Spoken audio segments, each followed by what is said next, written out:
I'm Deep Mahaman and you're watching the Redmen TV. At time of recording, Willian, Willian, the one man driving people to basically suicide on Twitter at the minute.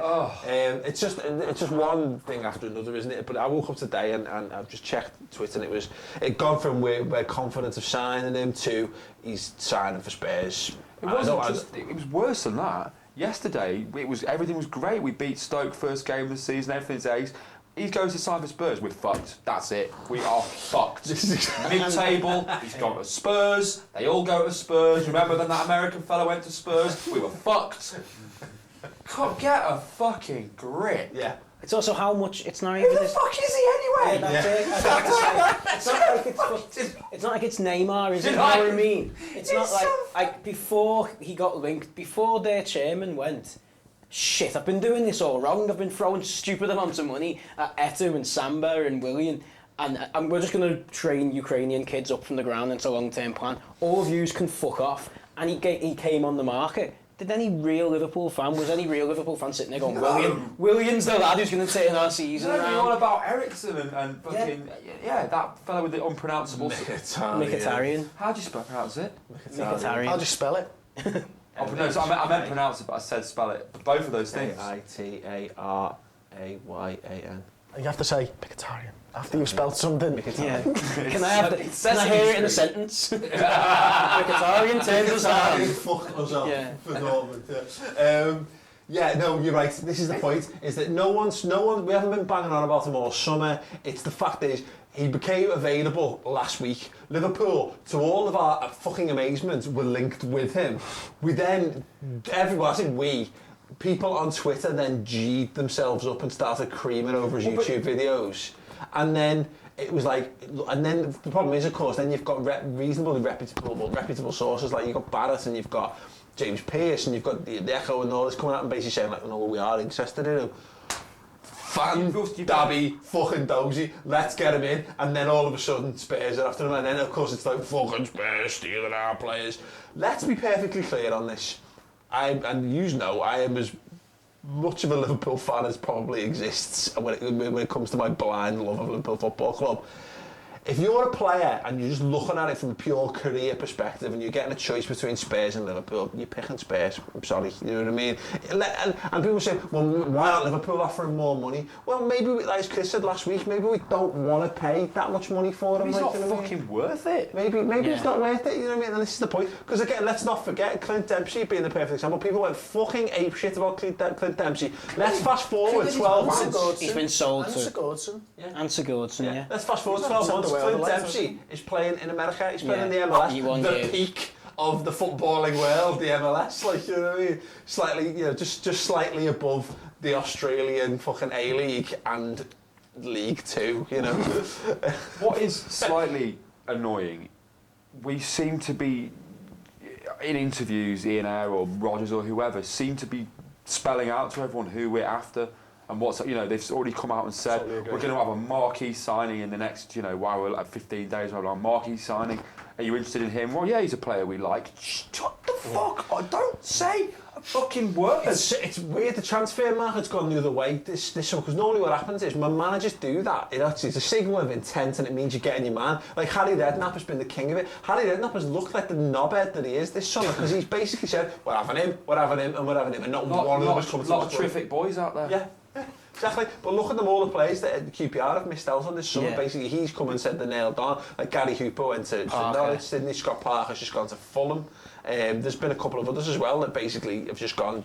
They've been blown out the water. But it's easier with the Willian's agent because he's obviously transfer listed. And then you can turn around and go, look, Liverpool are interested. Sound. We'll get you some more money at Spurs. Spurs, did you know he's transfer listed? Liverpool are offering this. Liverpool are offering this. Can you bet it? Can you match it? Actually, yeah, we can. Why not? Let's just do it. And this is the problem, of course. Piss Liverpool fans off. Because people are saying, like, Spurs haven't got Champions League football, but why? Yeah, but Spurs have brushed you know, have been in and out of the They Champions finished League. Or fourth. come close. Exactly. They should have been in the Champions League And last Chelsea season. won. They've got more money than us. Yeah. Exactly. And they're London-based. They're London-based, and I bet they're paying him more. I bet I'm not even asked about. I mean, I think the London thing is. I'm not even asked about that. It might be a contributing factor, but the simple fact of the matter is, if you look at their project, they've just bought loads of fucking boss, well-known players. Well, not loads of well-known players, but loads of players that everyone would have sort of had a go with. Like, spent big money. They've shown a real signal of ambition. They're always on the. They've been on the fringes of the Champions League for the last few years, and they look like a side on the up. We, however, have finished 6th, 7th and 8th, you know, between there and thereabouts over the last 4 years out of the Champions League. Our best player has basically said he doesn't want to play for us anymore. And he's our only world-class player. And you must be looking at the two going. Because for all the best... I'm looking at the two going. Hey, listen, I genuinely believe Liverpool are on the up, but I think this time next season we'll be fucking laughing, looking at back at the season and laughing at all those knobheads who chose not to join us and chose to join the other teams. Now, however, just on paper, it's got to be Spurs. But I mean, I suppose because there should be the counter argument is Liverpool should be convincing these players, doing a better job. Well, Roger said if he sits down with them, he believes that he'll be able to convince them. So why are we sending head scouts over to fucking Russia? That's the point. Why isn't he going? Like, yeah, we should be doing more in that side of things. Yeah. It's what we talked about last week as well, though, in transfers in general. We're shopping in a supermarket that we can't really afford to be in to get those players. You know, we're trying to buy players who've got Champions League football this year to come to a club that doesn't even have any European football. So, you know, they get either leaving a club that's got Champions League football, so you've got to convince them on that in a World Cup year, which has an effect, or they've got offers from teams that are going to offer them Champions League football. So I take heart by the fact that we're going after obviously fucking good players who are going to increase the level of the squad. You know, Mkhitaryan, very good player. Dortmund wouldn't have bought him if he hadn't have been, and he looks very, very good in it. You know, Costa. Why would you leave Atletico Madrid to come to Liverpool at the moment? You know, so I can understand why. Yeah, of course. It's been a fucking banner year. It's had a great summer. Yeah. You know, it's very mild in Liverpool. But you know what I mean? So it's like we're trying, we're almost showing overstretching ambition, aren't we? You know, by going after these players or this one marquee signing. I wish they hadn't have put the rope out there, like you said, because why did at no point was anyone asking him, are you going to make a marquee signing this year? He put that out there himself. Well, that's the thing, is the fact that they've said that we're looking to bring people in. The problem is, of course, is that it's just the misery that goes with it, because I still am of the belief that we'll sign at least one more player. I think, you know, it seems strange to me that, you know, because you talked about it, if we're not going to get value for money, then we're probably better off keeping the money. But I would still suspect that if we've identified another attacking player to come in, a winger. Yeah, well, a winger or a you know, somebody can play around along the front. I still think one will come in. The problem with it all is the fucking hysteria that comes when it's like a Monday and something's not happened. Like, you know, it's like, you know, we've still got time. Now, I won't look like a complete twat in, as you say, 2 weeks' time when the window's shut and we don't sign anyone. And we did have it last year. It won't be my fault, of course, but that's it. You know, we talk about this sort of fear factor that goes with it, but the thing is, because people are desperate to black and white nail on that FSG and Air and Rodgers have fucked this up completely. You know, whereas there is time still to buy players. There is, and look, the window might not be right for us now, and I truly believe that if they're not going to get value for money, I don't think they will go into the transfer market again. We're all right. If we don't get another signing, it's okay.